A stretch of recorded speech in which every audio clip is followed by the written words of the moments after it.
Hello students, आज हम वसंत भाग 2 की पाठ 16 भोर और बरखा नामक पाठ का अध्ययन करेंगे।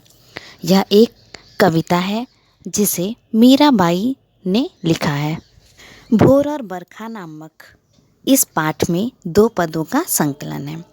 पहले पद में माँ यशोदा अपने पुत्र कृष्ण को सवेरे सवेरे जगा रही हैं।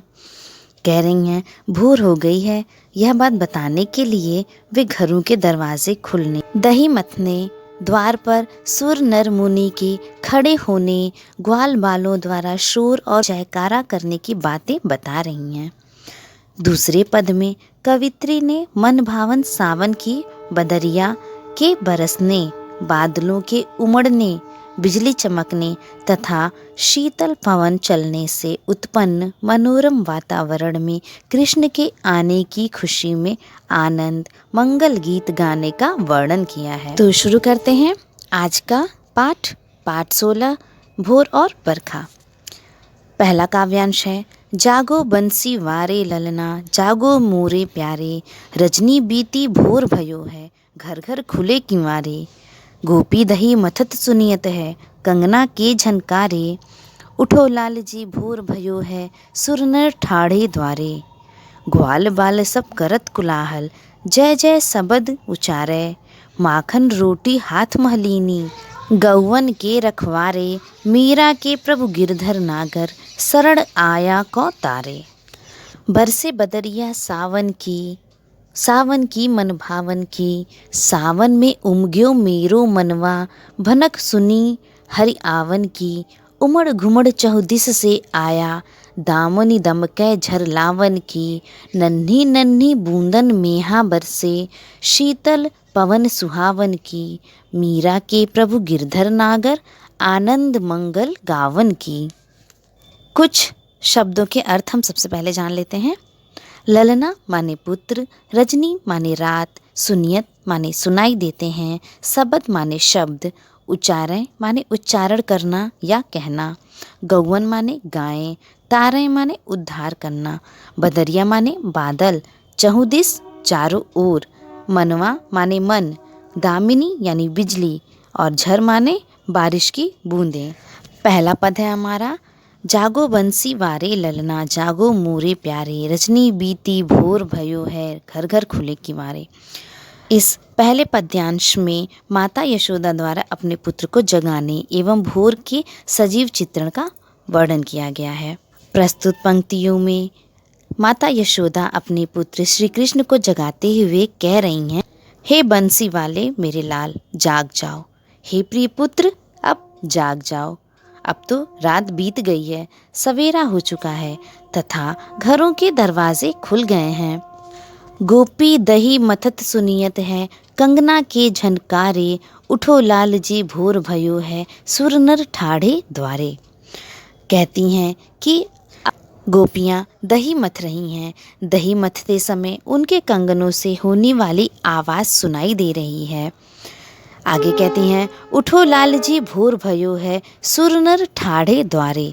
कहती हैं, हे कृष्ण भोर हो चुकी है और दरवाजे पर तुम्हारे दर्शन पाने के लिए देवता और मनुष्य खड़े हुए हैं। ग्वाल बाल सब करत कुलाहल, जय जय सबद उचारें, माखन रोटी हाथ महलीनी, गौवन के रखवारे। आगे मीराबाई कहती हैं कि यहाँ देवता और मनुष्य तुम्हारे दर्शन के लिए खड़े हैं, वहीं दूसरी ओर ग्वाल बाल कोलाहल करते हुए जयकारा लगा रहे हैं, यानी अर्थात पूरे गांव में तुम्हारे जय जयकार करते हुए तुम्हें पुकार रहे हैं। आगे कहती हैं, माखन रोटी हाथ महलीनी, गौवन के रखवारे, मीरा के प्रभु गिरधर नागर, शरण आया को तारे। कहती हैं, गायों की रक्षा करने वाले ग्वाल बालों ने अपने अपने हाथों में माखन रोटी ले रखी है। कवित्री मीराबाई कहती हैं कि हे प्रभु, हे मेरे गिरधर नागर, शरण में आए लोगों की आप रक्षा कीजिए। इस पद की व्याख्या आपको दी जा रही है। कृपया इसका अभ्यास करते हुए कविता का अर्थ समझने का प्रयत्न करें। काव्यांश दूसरा है हमारा। बरसे बदरिया सावन की मन भावन की। इस दूसरे पद में कवित्री वर्षा की सुंदरता और इस ऋतु के मनभावन मौसम में कवित्री श्री कृष्ण से संबंधित आनंद और मंगलकारी गीत गाना चाहती हैं। बरसे बदरिया सावन की मन भावन की, सावन में उमग्यो मेरो मनवा, भनक सुनी हरि आवन की। वर्षा ऋतु का चित्रण करते हुए कवित्री कहती हैं कि सावन की बदरिया बरस रही है, यानी कि सावन के बादल बरस रहे हैं। इससे वातावरण मनभावन हो गया है।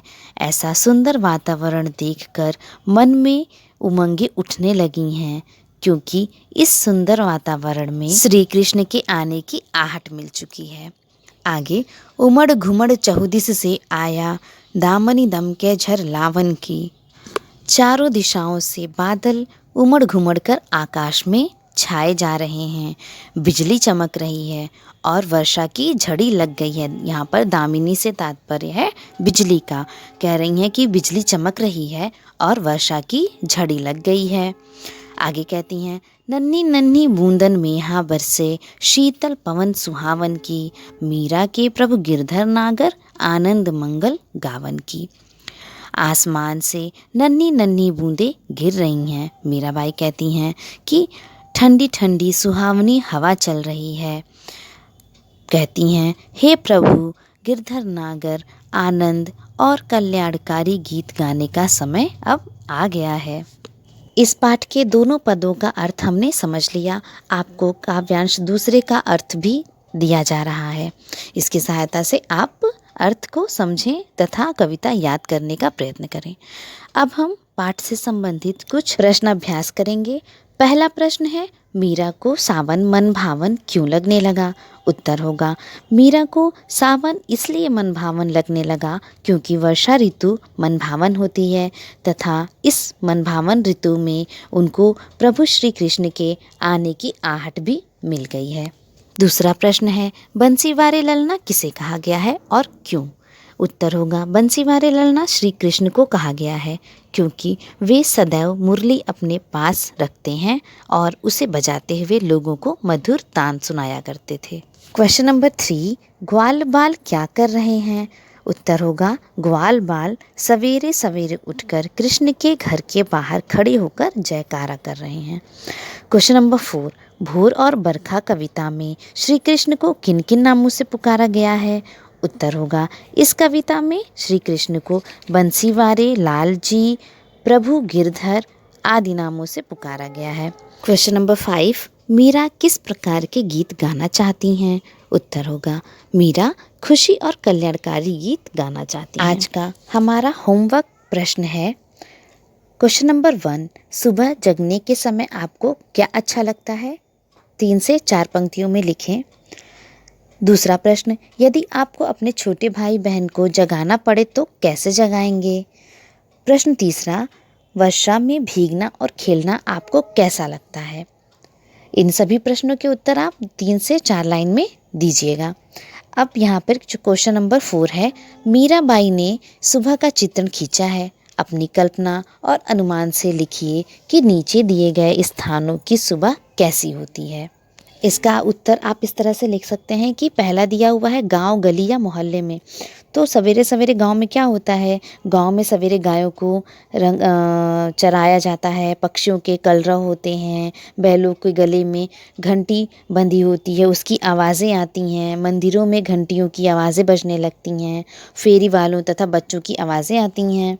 उसी तरह से रेलवे प्लेटफॉर्म पर क्या होता है कि रेलवे प्लेटफॉर्म पर यात्रियों का शोर होता है, विक्रेताओं का शोर होता है, कूली की आवाज़ आती रहती है, लाउड स्पीकर में उद्घोषणा होती है, गाड़ियों के इंजन एवं हॉर्न की आवाज़ सुनाई देती है। इसी तरह से आप नदी या समुद्र के किनारे और पहाड़ों पर कैसा वातावरण होगा उसका चित्रण अपनी कल्पना के आधार पर 3 से 4 पंक्तियों में इसका उत्तर दीजिए।